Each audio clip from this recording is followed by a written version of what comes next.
Welcome to the Industrial Talk Podcast with Scott McKenzie.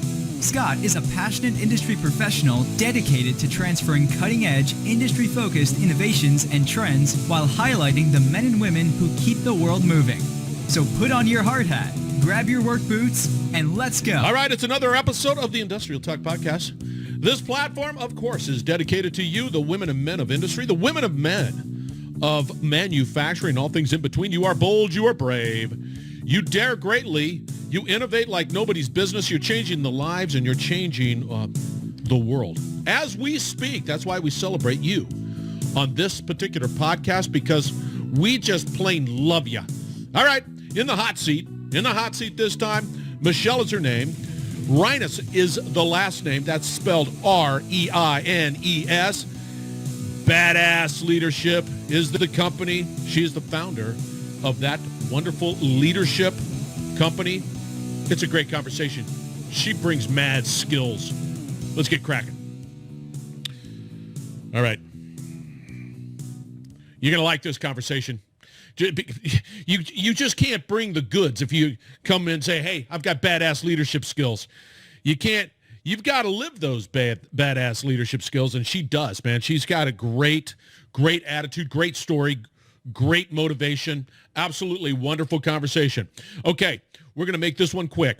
Again, you need to be collaborating, innovating, right? And you need to be educating all the time, because you need to be resilient, you need to be tenacious, and you need to do it with a sense of speed. We need you more than ever, absolutely, without a doubt. We need you more than ever. Now, you can always go out to industrialtalk.com. That's where I'm at. Reach out to me. I would love to have a conversation with you. I would love to be able to get you on the podcast. I would love to be able to celebrate your story, because your story needs to be told. Get on this doggone podcast and let's get that story out there, because you deserve it. And the water's fine, man. I make it easy for you. You don't even have to worry. You don't have to sit there and say, oh my gosh, I'm going to be on a podcast. I'm going to be heard by a lot of people. We have a great time. But the most important thing is that you do need to get your story out. It does have to happen. You have a wonderful message to tell people who need to hear it, and more than ever, right? And that's why this platform is about collaboration, 100%. It is about innovation. We highlight all of the great people that are in the world of innovation. You know that. And it's all about education. I've got everything out there on industrialtalk.com. Reach out. Doggone it. It's all technology, baby. I can reach you in a big way. All right. She's in the hot seat. Michelle is in the hot seat. She's got a great stat card out there on LinkedIn. But you got to understand, man, I love this type of candid reality type of points. And we go through all 12. And it goes by fast. And she doesn't mess around. And we have a great conversation. So enjoy this particular interview, because she's badass. All right, Michelle Reines, welcome to the Industrial Talk Podcast. Absolute, and I mean absolute honor that you have taken time out of your busy schedule. And I think you're at the West Coast, and it's still early there. Yes, it is. I have one cup of coffee down so far. Oh, yeah, I'm a coffee. I live off of that. It's good stuff. By the way, good coffee, Stumptown. Ooh, haven't heard of that one. Oh, you got it. Stumptown. There you go, Stumptown. I'm just giving you a plug out there. There you go. Whole beans, grind it, French press it, delicious. Ooh. I think I can handle that. Yeah, it is. It is good. All right, for the listeners out there. Now, I want to make sure you understand, listeners, you need to go right now while she's telling her story about who she is, sort of a little background, a little 411. You need to get your paper and pencil, because we're going to go down 12, and this is cool, badass leadership things that you need to consider and write them down. Plus, we're going to have a lot of connections, so fear not. You're going to be able to connect with Michelle in a big way, because you're not going to be disappointed. All right, Michelle, with that, give us a little 411 on who you are. Absolutely. My name's Michelle Reines. I'm a Southern California-based gal, but originally a Midwesterner out of Chi-Town. Love it. Miss it. especially the pizza and the hot dogs and the people. The food is just, oh my God, you can tell I'm committed to the food, right? Everything's like food. Industry stuff's fine, but the food is where it's at, man. It's nuts. I love it. have to go on a diet just to go there because I always gain 5 to 7 in 3 days. It's insane. Oh, it's delicious. Yes. All yes. right. Anyway, so I'm a leadership development coach now, but really, I'm, a grassroots gal. I started out in sales and then worked my way up through operational leadership and made a lot of mistakes. Hence the book is called From Bad to Badass. So the book is primarily about all the bumps and bruises. And so that's been my journey. And that's where these lessons were born from all the mistakes that I've made, all the human capital casualties that I've caused, the operational dysfunctions that happened along the way. And so really that's who I am and why I'm doing the work I'm doing as a badass leader.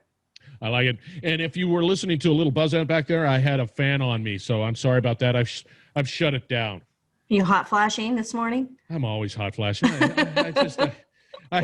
I'm always warm. I don't know. And here I live in Louisiana, home of just humidity. It's amazing. I'm going to digress real quick. When we first moved out here 20 years ago, I remember, and we moved from California, the Yorba Linda area, and moved out here. And I remember mowing my lawn in Yorba Linda took me about a half hour max. And that's with chit-chatting with the neighbors. Coming here, I got this big old yard. I thought I was going to have a coronary. It was hot. So we have to get the ride mower with a cup holder. All right. So let's start into what we're talking about. And this is a leadership conversation. This is truly important. You know as well as I do, listeners out there, we've been talking a lot about collaboration, innovation, and education with a sense of speed and purpose and tenacity. This is where we're at today. This is what you need to do. And all of the conversations that I have regarding any innovation, technology, anything like that, it gets down to culture and people. You need leaders. And if you've been listening to the podcast, you know that I think this challenge, this two-finger death punch that we had with COVID, highlighted, unfortunately or fortunately, great leaders and not so great leaders. And I think it put the pressure on the ones that are not so great and really exposed some of the challenges. And that's why this conversation is so absolutely spectacular. All right. I'm going to start out with the question real quick, Michelle. Let's lay the mistakes down. You said you made mistakes. Yeah. Just let's talk a little bit about that. There are so many. Let me start with what I call my cataclysmic wake-up call, which was when I was, I firsthand experienced the Peter Principle. So for those of you who haven't heard of it, it's when you're promoted to your level of incompetence, which I most definitely was. Great in the sales field, put some fantastic numbers up on the board, got some recognition from the powers that be at the corporate headquarters, and boom, earned a promotion. Now I had 14 to 18 lives I was responsible for and zero competency when it came to understanding how to lead. And my wake up came in the form of a pile of resignations and in keys and some very colorful language, letting me know where I could stick it and what they thought of me. And it wasn't, and the scariest part about it is I was oblivious. I was an unconscious manager. I wasn't a leader. So I lacked self-awareness. I had no idea I was blowing it, especially when it came to human capital. And that was the first time that I realized and really became familiar with my mirror, that my team is my results. And I was fortunate enough to be 25 at the time, or just turning 26. So to get that lesson at such a young age was really important because it really set the course correction for me of what would be a lifelong commitment to learning how to lead. Isn't it interesting how companies, and this happens all across it's not one company or another. Companies just do this. You have success. You have success out in the field. You're doing whatever you need to do. And there's just this natural tendency to say, success out in the field, great leader. And that's just not the case. Scary. Right? It is. And it just happens over and over again. And not only that, great leader, but we don't have to train because we don't want to train. We don't want to educate. We don't want to do all of that. But why not? Because she had success over here. Guaranteed success over there, and it just is an absolute, I could say some. It's dangerous. It's really dangerous. Yeah. Not to say it doesn't happen successfully. I understand sometimes it does, but that's the reality of it. So you had this experience. You're saying, damn, I've got I've got some challenges here. People are putting and yeah, you got to build it back up. You got to figure out you've had some real challenges. So this started your journey on the badass leadership road. Is that correct? I would say that the reality of badass leader wasn't born until after I became a leadership coach, but I definitely got on the path of recognizing that I needed to do something differently for people to want to play on my team. And at that time, we're talking early 1990s. So I'm 56 now, right? So in early 1990s, there wasn't an abundance of great leadership books. We were still very top down as right. leaders. And then I'm a female leader in downtown Chicago, right? So man's town, especially in the 1990s. So I didn't have a lot of resources, didn't have the support. So I had to figure out how to basically bolt it together and try different things to figure out how to get people to want to get out of bed and come and play their ass off for me on my team. And so that's where I started to get on the path of, okay, how do I figure it out? And one of the first things that I did was, well, first off, the bad news, the really bad news that made that cataclysmic failure even worse is I was working in a unionized environment. So yeah, you don't want to mess with the union, right? And they're people. So especially up there, man. Bad news, right? Chi-town unions, yeah. I mean, so I really blew it. So I had, the unions weren't anxious to bring and give me replacement personnel. And I'm sure not going to have people walk through, and be blacklisted because they're, trying to come to work for me. So I had a lot of bridge rebuilding to do and trust to earn before I could even start rehiring. So it was bad news. It was with the engineering and janitorial unions in downtown for building managers. Not pretty. Yeah. So, but great experience, and what a great education for me to figure out how to, choke down some humble pie very quickly, and then figure out how do I now get replacement workers that'll come to work for me, because my reputation was crap at that point. Yeah. So, I don't want to ask what you did, but it was not fun. It was must not have fun. Been I found the napalm bomb, and I was just sitting there just torching, and it's sticking on people and everything. I've been there, done that. I know exactly what it's all about. Let's turn the table. All right, paper and pencil time, everybody out there. We're going to go through the 12, right? The 12. Yep, 12. I can't say 12 steps. Let's not do 12 that. leadership lessons. That's about right. That's 12 leadership lessons. And we're going to start with number 1. Okay, paper and pencil right here. It's easy. It's an easy one. Talk about don't be an ass. Exactly. Yeah. Talk to us. Yeah, so that was my first bull ride, what I call in the book my bull ride, my fall from grace. So with that team, that's where I recognized. When you said you were an ass? You were an ass. I was an ass, absolute ass. And I was oblivious to that fact, which is actually quite dangerous. And over the years, I've worked with a lot of executive leaders and mid-level leaders that are oblivious to the fact that they're also an ass. And so that lack of self-awareness is scary, especially in an environment, which was the environment I was in, where the metrics were looking good. I mean, we were month over month kicking butt. And so on paper, if you're sitting in a C-suite and you're looking at reports, you're thinking Michelle's out there getting it done and her team's kicking ass. And the reality is the way I went about it, it's not sustainable. And fortunately for me, they walked out. The really scary part are the slow bleeds, right? The people who you start losing one at a time. Yeah. And so it's really doesn't hit the radar. You don't get the blip that, hey, maybe it's a leadership problem. And so you get that slow attrition. But for me, I had an abrupt wake up. Multiple people walked out at once. And so I couldn't hide behind that. And so that's where it gets really scary when you have unconscious leadership at the helm and they're getting results either because of, the industry is right, and they have the right products and they're in the right timing, in the right environment, but they still suck as a leader. Imagine how much that's costing organizations. But here's the deal. How did you come up with the fact that you were being an ass? I know. I didn't. They told me. But you have to have a self-awareness. You have to have that level of humility to say, ugh, I'm not a nice person. And it shows. Yeah. Well, and the metric I was measuring for success was the one that was on the page, right? And so when the people came up and basically said, you're a B and you're this, that, and the other, and we can stick it and we're out of here, right. That was my wake up call. It wasn't my self-awareness. They brought it to my attention.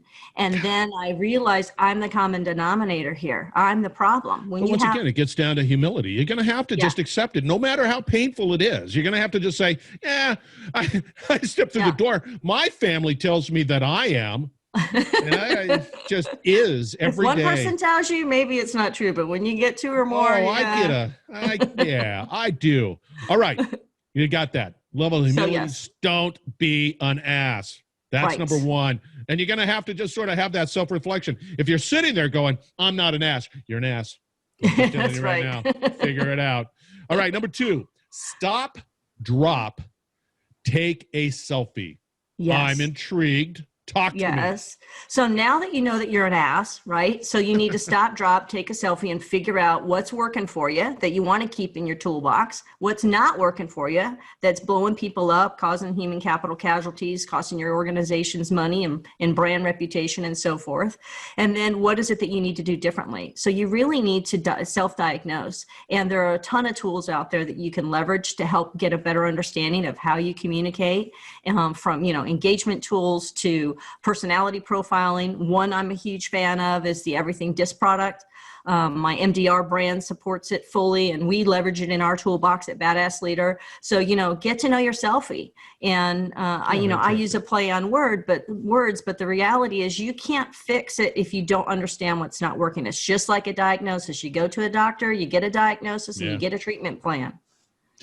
Yeah, and I can see how, and being who I am, if I go down this road, I've realized that I am an ass, and I realize I need help, and then I go down the road and I do the self-assessments, and I figure out what my strengths, weaknesses, whatever it might be. I'm not done, right? No.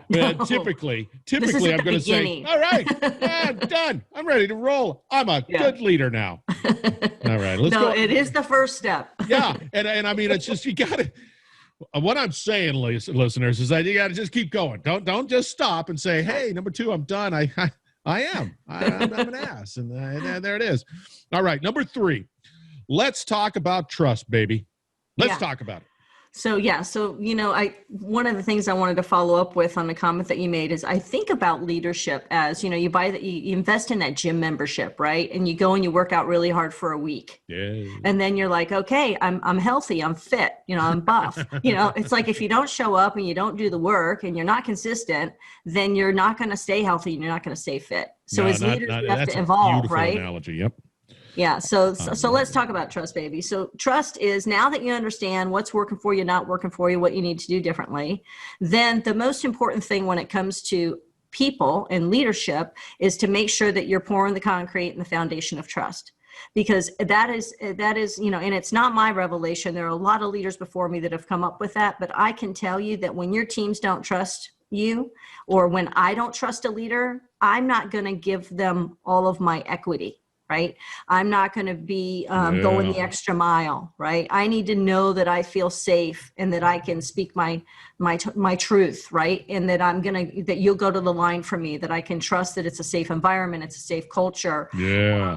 All of those things are critically important, and it is the foundation on which a badass team is built. And that is a critically important next step for leaders. Because I've been in organizations where that trust is not available. Nobody feels comfortable with, say, no, that's not a really good. And if they share their insights, whether it's right or wrong, it doesn't really matter. That feeling of being able to share is so important, because nothing's. I mean, come on, it's like you got to be able to do that and have that trust. Boy, once you do, great things can happen. Great insights can happen, which is just absolutely spectacular. Which makes you better as a leader. It makes your team better. Absolutely. Absolutely. All right. Let's talk a little bit about put your people first. What? Yes. Yeah. So now that you've established trust, right, you need to make sure that as a leader that you're prioritizing people over performance, which, wow, is that counterintuitive to everything that organizations teach, right? It's about the metric that we look for is the performance result. But what we forget is that the machine that gets us there are our people. And so we have to take care of our people first. And the metric of the performance is the outcome you enjoy because you're a badass leader. Yeah. See, I've always take the picture of if you are in a leadership role, right? I always turn upside down that pyramid. You're at the bottom, baby. You're at the bottom, and you're helping others succeed, whether you like it or not. And if they succeed, we all succeed, and we're sipping champagne. If you are flipped around and you're sitting there yelling at them, and you're drinking beer. Trust me, you're drinking beer, not champagne. Yeah, well, you're back down to lesson 1, right? You're being an ass. So you have to flip the pyramid. You do. Yeah. You do. All right, there you go, man. So far, so good, listeners. I'm telling you right now, I'm enjoying this conversation. All right. Number 5, be an epic coach. Da-da-da, be an epic coach. Yeah, that's a lesson. That's an investment I wish I had done so much earlier in my career. Yeah. I would, if I had a do-over, I would actually get certified as a coach when I was in a leadership position, because there's nothing more transformative, pardon me, with a team than having a leader who's an epic coach and knowing how to coach and knowing exactly what your people need and when they need it, and they need it served up their way, not your way. And you have to understand your teams. You have to know how to apply those coaching skills. That is a true maximizer to outcomes. See, I like that. And it's a lot of fun. It is, but I think that it segues into the next one, which is really important. Let's say I've realized I'm an ass. I take the steps to stop being an ass. I start to build trust, right? And then I put my people first. Now I'm building my epic persona, my coaching capabilities, and now we got to build that doggone team, that badass team. Talk to us a little bit about that. Yeah. So lesson 6 is, and that's the key. You just did exactly what the book is designed to do. It's all about stacking the lessons, right? So you got to start with lesson 1 all the way through 5. And then because you're epic coaching, you've got that foundation of trust. Now you have the capacity as a leader to design, to recruit, to build that badass team. And building a badass team is everything from your recruitment processes, your interviews, your onboarding process, your ongoing coaching, how you integrate them to your team, building what I call a musketeer workforce to where they understand the culture is all for one for all. We don't throw each other under the bus. Right. We don't, it's not an egotistical environment, and that those types of bad behaviors will be held accountable and not tolerated. So it's really setting the framework for the culture that you expect your team to help uphold. And then you have to be willing to hold people accountable when they step out of line, right? Yeah, but again, if you do the steps 1 through 5 the correct way, then everything else is fine. It just sort of falls into place. Now, many of the conversations I've had, especially right now, as we sort of look at this next normal, new normal, whatever normal that we call it, a lot of companies are trying to survive, trying to rebuild. Right. Yeah. And how do you prosper in this new world that we call it?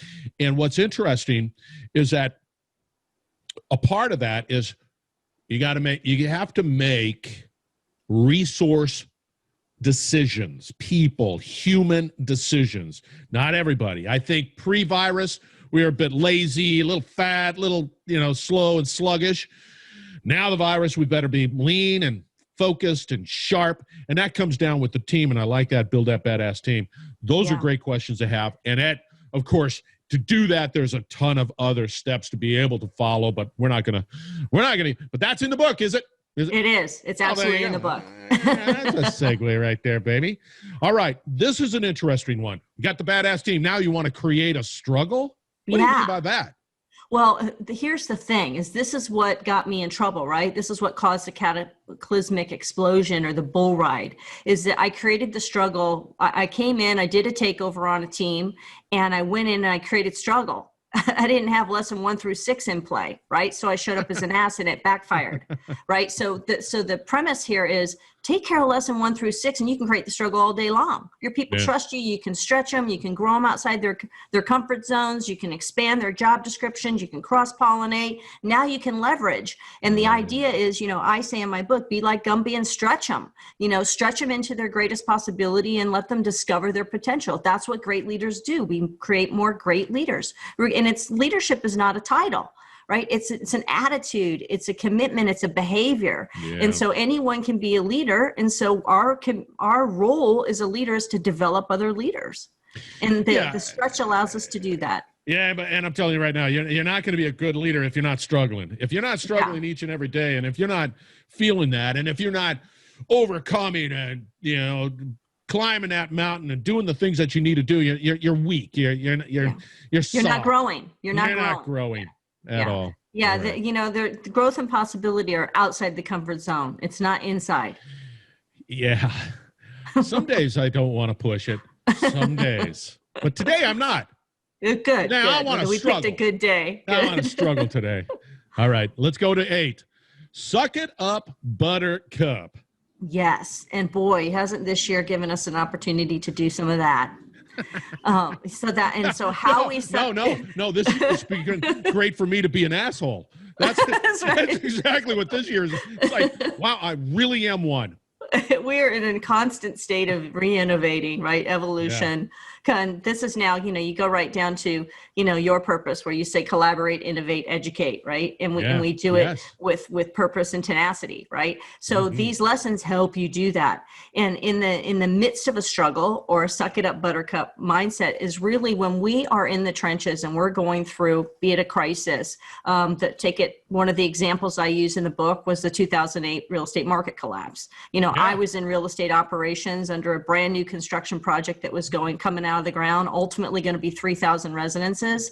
And boom, the 2008 rug was pulled out from underneath us, right? You had fewer people, loss of benefits, people handing in keys and walking out on their assets, people committing suicide, both, it was like really, really bad crisis. So as a leader, all eyes are on the leader. And so how we suck it up and present ourselves to our team are going to help them navigate, or they're going to collapse. And so it's really important that we know where to go to help get support for ourselves, but we don't get that support from our teams. We get it from peers, we get it from mentors, we get it from our leaders. We don't want to, share our, worst fears and drama downward through the organization. We want to empathize, but our role is to support and navigate. I like it. Absolutely spot on. Number 9, we're going to have to zip through a little bit because we're running out of time. So let's zip through these things. Don't be a kiss ass, please. Don't. Yes, please don't. Yeah, so I will keep this one short, but the reality is that we have to learn as leaders how to communicate respectfully, sugar-free, in order to get our objectives achieved. And that's a talent, and it can be done, it can be learned, and it's critically important we know how to do that. I like our leaders. Yeah, they need to know how we think. They need to know when we disagree, and we need to know how to disagree. Last thing you want is an artificially harmonious environment. And if you're a kiss ass, that's what you're creating. Love it. Speaking my language. I love it. Be a groupie. Yes. Don't be a kiss ass, but be a groupie. Be a groupie. Yeah, and the groupie part is for your people. Right. So, one of the metaphors I use is, when I go to see, if I'm going to go to a Metallica concert, right, I'm buying the T-shirt, I'm getting in line, I'm wanting their autographs, I'm, screaming and hollering and acting like a lunatic, so excited and enthusiastic. And I don't even know these guys. Right. And so I work with people every single day. My team, I need to be a groupie for my team as a leader. They need to know that you're their number one fan. See, I like that. And you're the first person that mentioned Metallica on the Industrial Talk podcast, which is all cool. Don't get me wrong. It's all doggone cool. All right. Expand your tribe. Number 11, expand your tribe. Yeah. So the idea here is was a too little too late lesson for me. I should have been drinking from this Kool-Aid a lot sooner. We're better together. Bottom line, we need to expand our tribe, and we need to cross-pollinate and share our intellectual capital with one another. Makes our organization stronger, healthier, and more competitive. And that's part of that the collaboration mantra, because you're absolutely correct. You don't have all the answers. No. You might have a little sliver of that pie, but somebody else might have another sliver, and better together. Yeah, writing that down. Bet. It's on my notes. It sounds good. Now, the last one, number 12, love somebody like you. Yes. There's a song like that by Keith Urban. It's a great song. But that one. And once again, you're Metallica. Now Keith Urban. Hey, I'm first time. diversified. I'm very diversified with my music taste. So Love Somebody Like You is a personal story. It's a lesson that I learned from my ex-husband who was dying from cancer and who ultimately did lose his battle. Right. And what was interesting is he was an achiever of life. You know, much like I am, he was on the Ferrari gas pedal of accomplishing life. Yeah. And once, you know, you are hit with what they call a death row diagnosis, perspective changes very swiftly. And the education I received from him in his final months that he fought like hell, but was that there were three things that he found most important, that if he could reset, have a do-over, he discovered that the most important thing in life was health, and that all that he had acquired, and he had been quite successful, he would have given all of it away to have his health. And the reason why he wanted his health was the second piece was more time. So he really wanted time. Yeah. And the third piece of that was with those he loved. And so his value system was just flipped on his head. And so that is critically important. So when we think about being badass leaders and getting all lessons 1 through 11 together, if we're not taking care of ourselves and we're not taking care of our mental, physical, emotional health and well-being, then we're never going to really be a truly badass leader. And I have to confess, a lot of people have challenged me and said, how come that's lesson 12 if that's so important? And I said, because it's an autobiography. This is an autobiography of lessons learned. And this is a lesson that I still get to align properly because I'm an accomplisher. I'm a gas pedal, results-oriented kind of gal.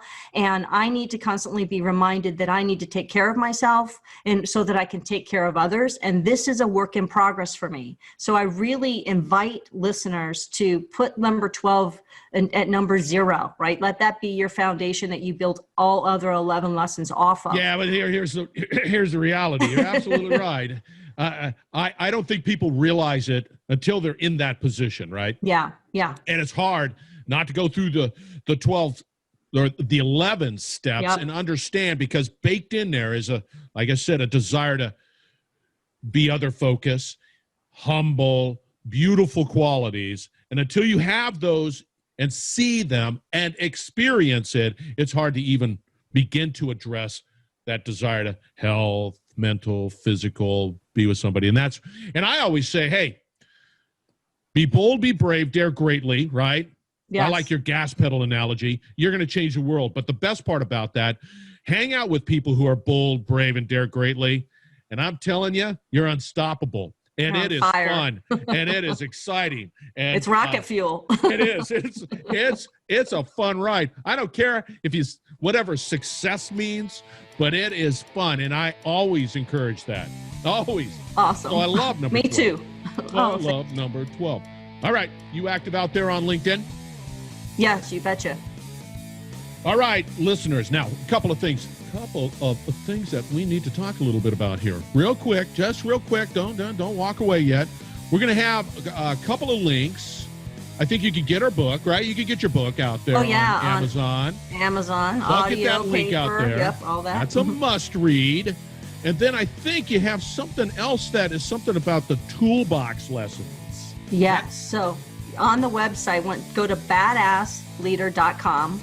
And then check out the toolboxes. Not only are they fun and make you laugh as you read through them, but there's some really fantastic resources there to help you get that selfie in alignment. Love it. All right, leaders. See how I did that? That industrial leaders out there. You need to reach out to Michelle Reines. Now, she spells it, just FYI, Reines. Yes. But it's pronounced Reines. So don't make that mistake. Put a little comma in there. Type in badass and you'll find her. Badass Leader, you'll find me. Yeah. And don't forget about the gift page, because I did set up a gift page for your listeners where they can download some fun goodies. And so if they go to the website, badassleader.com, do /podcast-gift. You're not going to find it if you go to the website, because it's only for podcast listeners. So you've got to do the little secret thing on the back, the podcast-gift. I need to have that on my website, right? Yes, you do. All right, listeners, Michelle Reines is her name. Badass Leadership is the organization, and I'm telling you, she brought the truth bombs big time. Thank you very much for joining. Oh, it was a kick. Thanks so much for having me. Listeners, don't go away. We're going to be right back, and I'm going to wrap it up on the other side, so stay tuned. You're listening to the Industrial Talk Podcast Network.